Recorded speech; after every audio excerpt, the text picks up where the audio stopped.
do mundo, onde eu posso ensinar e aprender. A palavra da sabedoria é a nossa EBD. Deus é o nosso diretor, o Espírito Santo nosso professor. A Bíblia é a cartilha que ensina o caminho, a verdade e a vida. Deus é o nosso diretor, o Espírito Santo nosso professor. A Bíblia é a cartilha que ensina o caminho, a verdade. Fala galera, tudo bom com vocês? Meu nome é Lucas, para quem não me conhece, né? Sou noivo da Bruna Trofino Garcia e hoje eu vim dar aula para vocês sobre a visão bíblica do racionalismo, né? Nossa aula 12. Fui convidado, né? Antes de a gente começar a falar sobre o assunto, vamos orar para que Deus possa estar nos ajudando a entender, porque é um assunto um tanto complexo, né? Então vamos orar. Senhor Deus, ó Pai, muito obrigado por esse dia. Muito obrigado, ó Pai, pela oportunidade que o Senhor nos dá de entender um pouco mais a Tua palavra, de estudá-la, ó Pai. Que a gente possa estar saindo, ó Pai, um pouco diferente de como a gente começou essa aula e possa estar entendendo algumas verdades, ó Pai, que envolvem a Tua palavra, ó Pai. Esteja conosco e nos ajude, ó Pai, a entender com clareza, ó Pai, o que vai ser explicado hoje, ó Pai. Esteja conosco, em nome de Jesus. Amém. Então, vamos lá. É um assunto complexo, né? Um assunto que dá, na verdade, várias aulas, mas eu tentei sintetizar tudo em uma aula só. Né? Então, a Bíblia e o racionalismo. O nosso texto base está em Romanos 12, capítulo 12, versículo 1 e 2. Eu vou ler para vocês aí. Acompanhem na Bíblia de vocês. Rogo-vos, pois, irmãos, pela compaixão de Deus, que apresenteis os vossos corpos em sacrifício vivo, santo e agradável a Deus, que é o vosso culto racional. E não sede conformados, ou não vos conformeis com este mundo, mas sede transformados pela renovação do vosso entendimento, para que experimenteis qual seja a boa, agradável e perfeita vontade de Deus. Então, nosso tema, como eu já disse, é a Bíblia e o racionalismo. Logo no primeiro slide a gente pode ver aqui a imagem de um rapaz conhecido, né, de um senhor conhecido no meio científico, que é o René Descartes, né, o famoso criador do plano cartesiano. Foi um dos pais do racionalismo, né? Ele foi uma das primeiras pessoas que começou a pensar que tudo poderia ser explicado de forma racional, até com o seu famoso método cartesiano, né, que a gente pode ver e aprender nas escolas. Né? Então, o que é racionalismo primeiro? Racionalismo, gente, é uma corrente filosófica que propõe que tudo que existe, ou seja, tudo que nós vemos, pode ser explicado, né, de uma maneira racional. Pode ser entendido de uma maneira racional, sem precisar de algo transcendente, ou seja, aquilo que transcende a realidade. Né? Então, tudo que existe, o Sol, né, os planetas, tudo que existe pode ser explicado, né, a sua existência pode ser explicada através da razão. Né? Portanto, se eu consigo explicar através da razão, e não preciso de nada transcendente para explicar por que as coisas existem e tudo mais, eu não preciso de Deus. Né? Porque a razão, ela por si só, já explica tudo. Então, o racionalismo tende a excluir Deus da equação. Né? Tende a colocar o homem e a razão como centro do conhecimento humano. Aí a gente pode perguntar, né? Mas os fenômenos, como que acontece? Por que ocorre? Então, por que chove? Na antiguidade, né, constantemente na história humana, quando a gente estuda a história humana, havia uma interação entre os homens e Deus, nosso Deus, e os outros deuses, principalmente quando se tratava de fenômenos naturais. Na Bíblia a gente pode ver vários e vários relatos de pessoas pedindo, por exemplo, para que chovesse. No texto bíblico que eu coloquei aqui, 1 Reis 18, Elias pede por chuva. Ou seja, a terra estava há 3 anos sem chover, e ele pede por chuva, e Deus manda chuva. Né? Então, criou-se no psicológico humano, ou nas pessoas ao redor que vinham essa situação, falavam, pô, então chove porque Deus mandou que chovesse, né? Então, a causa primária da chuva era Deus mandar, certo? O que não está errado, só para deixar claro. Mas com o passar do tempo, a ciência foi crescendo e foi percebendo que esses fenômenos naturais tinham uma explicação racional, né? Podia ser explicado através da ciência. Hoje a gente sabe, assim, da maneira secundária, né? Por que chove, né? Os gases, né? Vapores de água sobem à atmosfera. A atmosfera tem um ar um pouco mais gelado, né? E pressão um pouco menor do que a nossa, faz com que se transforme em gotículas de água e acaba chovendo, né? Então a ciência consegue explicar hoje de maneira exata por que chove. Aí os homens param para pensar e falam assim: bom, se a chuva, né? Se eu sou uma pessoa que não acredita em Deus e a chuva a gente consegue explicar de maneira racional, por que Deus? Por que a gente precisa de Deus? Porque as pessoas antigamente, assim como Elias, oravam para Deus mandar a chuva, ou os índios norte-americanos dançavam, né, para que venha a chuva. Por quê? Né? Sendo que a gente consegue explicar hoje de maneira científica. Por que Deus? Foi aí que começou o confronto, né? Um confronto que dura até hoje. Né? Hoje é um pouco menos, mas ainda dura. De um cristianismo antigo, quando eu falo antigo assim, com ideias antigas, ou seja, tudo que a ciência descobre, tudo que é aprendido na faculdade ou em pesquisas é contra a Bíblia, porque tende a colocar Deus de lado, e o racionalismo, que fala que tudo que vem da Bíblia, ou tudo que precisa de uma maneira transcendente para explicar, é contra a razão.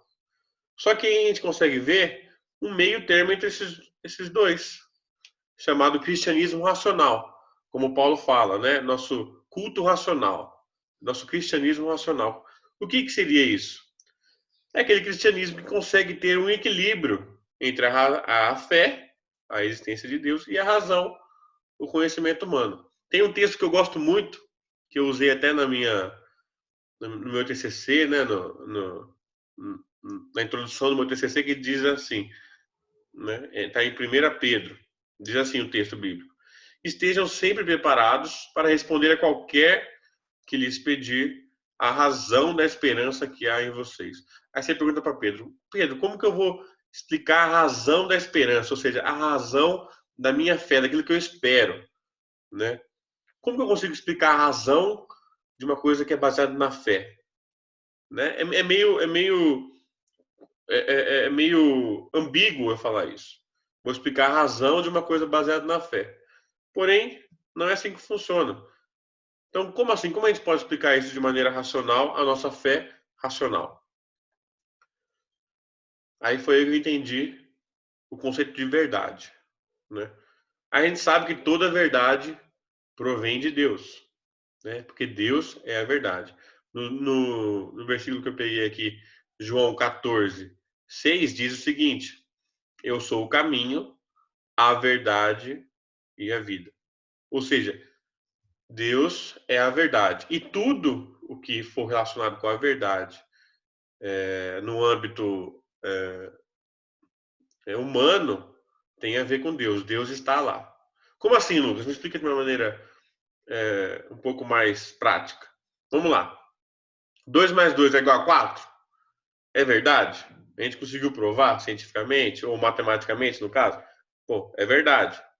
Ou seja, vem de Deus. Se for verdade, tudo que envolve uma verdade provém de Deus, porque Deus é a verdade. Então, todas as verdades provêm de Deus. Então, 2 mais 2 é 4, é verdadeiro, portanto, vem de Deus. A Terra gira em torno do Sol, verdadeiro ou falso? A gente sabe, né, estudos de Kepler, né, e astrofísica também estuda, que sim, a Terra gira em torno do Sol, é o famoso heliocentrismo, né, onde o Sol está no meio e os planetas estão rodando, girando ao entorno do Sol. Então é verdadeiro, portanto também vem de Deus, porque Deus é a verdade. A água é formada por um hidrogênio e dois oxigênios? Bom, quem gosta de química mata essa fácil também. Sim, através da ciência, através de espectrofotometria, de massa e tudo mais, o ser humano conseguiu descobrir, né, que a água é formada por um hidrogênio e dois oxigênios, ou seja, é verdade. Portanto, vem de Deus. Então, esse entendimento de que tudo que o ser humano descobre que é verdade vem de Deus mudou muito o meu conceito quanto à faculdade, quanto aos estudos. Porque quando a gente entra na faculdade, aí tem uma visão de tudo que for falado lá vai contra Deus. Mas porém não, né? Porém não, né? Quer dizer que toda a verdade descoberta na faculdade, todos esses anos, né, de avanço científico, se for considerado verdade, né, se for considerado comprovado, vem de Deus, porque Deus é a verdade. Então a gente pode entender o seguinte: todas as leis científicas foram feitas por Deus. Na criação, Deus já colocou, né, como se fosse um relatório, né, todas as leis científicas e tudo que existe no universo é regido por essas leis. Então, se Deus criou, é verdade. Porém, né, como o ser humano é teimoso, o racionalismo quanto ciência não consegue explicar dois fatos básicos, né, sobre a existência, dois fatos básicos da ciência, desculpa. Então, primeiro, como o universo surgiu, né, a ciência e o racionalismo não conseguem explicar, a gente vai ver o porquê. Então, eles utilizam a teoria do Big Bang como explicação, e como a vida surgiu, né, e eles utilizam a teoria da evolução. Mas será que essas duas teorias se explicam? Elas conseguem explicar de maneira completa essas duas perguntas? Vamos ver. Primeiro, vocês devem conhecer esse cientista, morreu há pouco tempo, tinha um problema, né? Ele ficava na cadeira de roda, era uma figura bem conhecida no meio científico. O Stephen Hawking falou duas coisas sobre a origem do universo. Ó, pensa comigo. O cara é PhD em astrofísica, em física, né? O cara estudioso. Olha o que ele me falou. Devido à existência de uma lei como a gravidade, o universo pode e vai criar a si mesmo do nada. Agora você para pensar, como alguma coisa consegue criar a si mesmo do nada? Não, você pegar um celular, falar, ó, se cria a si mesmo do nada. Não, estou falando baboseira. Né? E ele falou isso, escreveu no seu livro, o livro famoso dele, e as pessoas acreditam, nossa, porque Stephen Hawking falou. Mas como algo pode surgir a partir de si mesmo e do nada? Né? Olha o que mais ele falou, sou da opinião de que o universo foi criado espontaneamente, do nada. Né? Então, não tinha nada, daqui a pouco o universo criou, segundo as leis da física. Né? Então, a gente sabe, né? Não precisa nem ser cientista, não precisa nem ter diplomas para saber que do nada, nada vem. Eu não posso, aqui do nada, né? E quando eu falo nada assim, não é apenas coisa visível. Né? Por exemplo, eu sei que aqui na minha frente não tem nada, mas a gente sabe que no mundo microscópico tem átomos, tem partículas e tudo mais. Quando eu digo nada, assim como o Stephen Hawking está falando, é sem energia, é o vácuo sem energia, é nada. É aquela tela branca do computador, assim, quando dá problema. É nada, é nada. E do nada, nada vem. Não consigo fazer algo surgir do nada. Isso não existe. Né? Então, aí eles caem num pressuposto. Ou o universo sempre existiu, ou o universo foi criado. Então, a partir do nada, a gente sabe que não dá para aceitar essa teoria. E o universo sempre existiu? Será que ele sempre existiu? Aí tem uma ilustração muito legal que um dos autores que eu mais gosto, que fala sobre criacionismo científico, ele usa o dominó. Vamos imaginar que o universo sempre existiu. Né? Então, a gente sabe que o tempo, o presente, o passado, o presente e o futuro são como se fossem dominós, que um vai tombando o outro. Os dias são assim, um vai tombando o outro até chegar no futuro. Agora vamos dizer que o universo sempre existiu, ou seja, esses dominós fossem infinitamente para o passado. A gente estaria aqui hoje? Não, porque se ele sempre existiu, nunca esse dominó ia tombando, né, até chegar a gente aqui no ano de 2021. Para que um dominó tombe, alguém tem que tombar o primeiro dominó. Ou ele tem que ser o primeiro. Não dá para ser infinito para trás. Né? Então, isso explica. Eu sei que é uma viagem, mas tenta pensar comigo aí. Eu não consigo fazer com que uma fileira de dominó caia sem que o primeiro caia. Porque ele é infinito. Certo? Tem que ter um começo. E assim também esse cientista que chama William Lane Craig, eu tenho um livro dele, né? Já comentei com ele já em alguns sábados de estudo com jovens. Ele acaba, né, com a teoria de que o universo sempre existiu. Não, ele não. Ele teve um início. Alguém teve que tombar a primeira peça, né, para que cada peça fosse o ano 1 fosse existindo, ano 2, ano 3, até chegar no nosso ano. Né? Então, o universo ele não existiu para sempre, né? Ou ele sempre existiu. Ele foi criado. Ou seja, para a criação do universo, a gente precisa de fé, né? Tanto a gente que acredita em Deus, quanto os cientistas, eles precisam de fé. A gente crê em Deus, né, na Bíblia, e eles creem neles mesmos, né? Os cientistas creem neles mesmos e nos estudos deles, né? Então, a vida, aí tem um segundo ponto, né? A gente falou sobre a formação do universo, né? Temos agora a formação da vida, né? A vida apareceu da explosão, né? Parece até uma história de filme, né? Aqueles filmes de Vingadores, assim, aquela coisa bem, bem forçada, né? Então, a gente sabe, né? Quando a gente está na escola, a gente aprende bastante que houve a explosão e começou a se juntar uma molécula com a outra de uma maneira assim extraordinária. Começou a juntar e começou os primeiros organismos aqui embaixo, aqui, ó. As primeiras células, os primeiros organismos. Daí, a partir desses organismos que foi se juntando, foi nadando, o outro que sai da água foi andar, né? Então, a partir disso surgiu tudo aquilo que a gente conhece de vida hoje, a partir desses pequenos micro-organismos, né? Só por essa história que eu já falei, já dá para ter uma noção de quão inviável isso é. Mas tudo bem.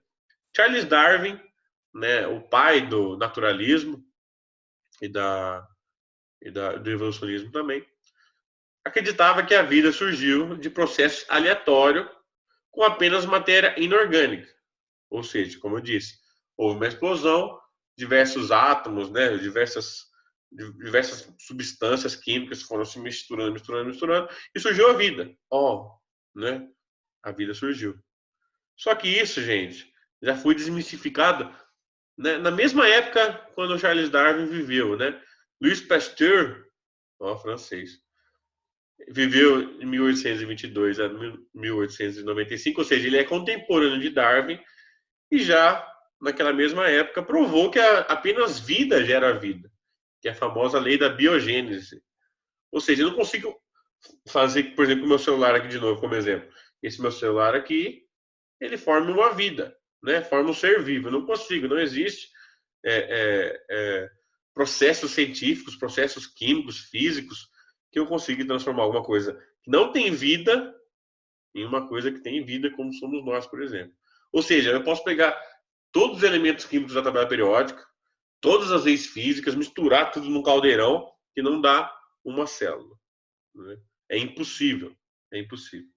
Então, mais uma vez, a outra teoria que tenta explicar a origem da vida foi cancelada, né? Hoje em dia está na moda cancelamento, então foi cancelado.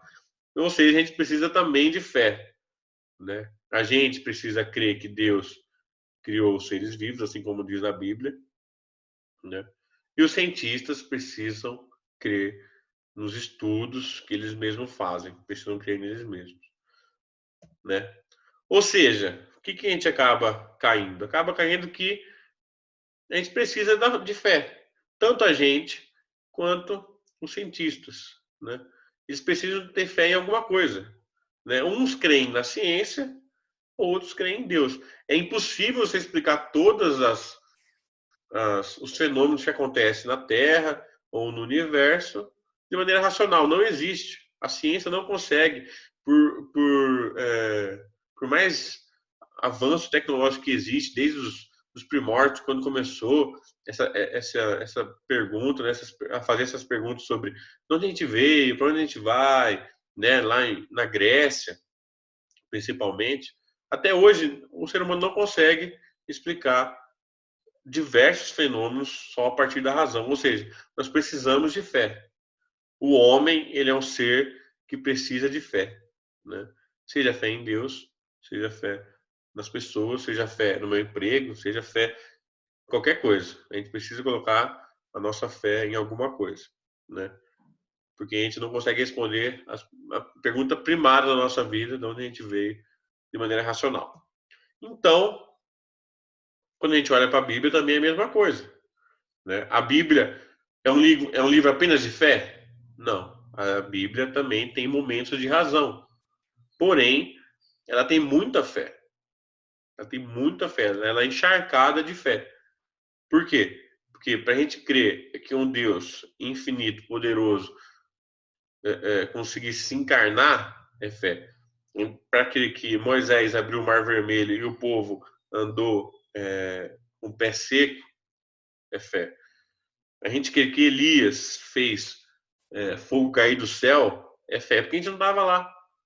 A gente tem que ter fé de quem escreveu a Bíblia,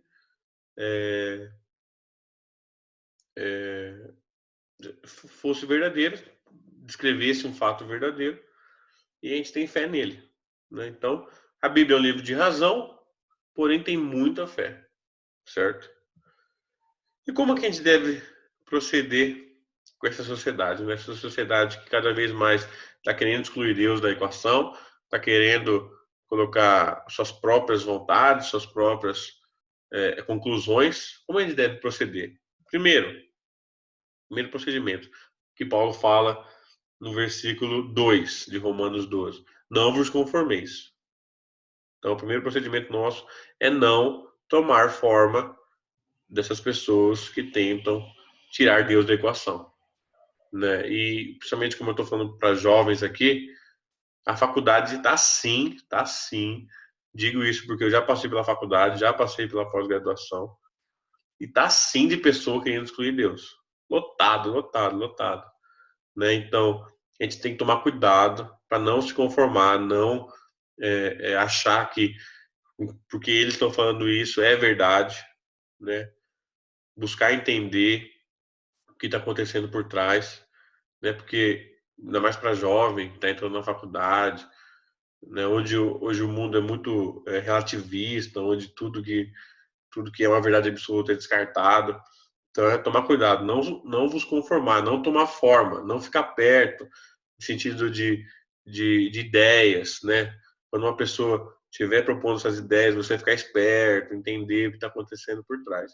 Então, o primeiro conselho de Paulo para a gente é não vos conformeis.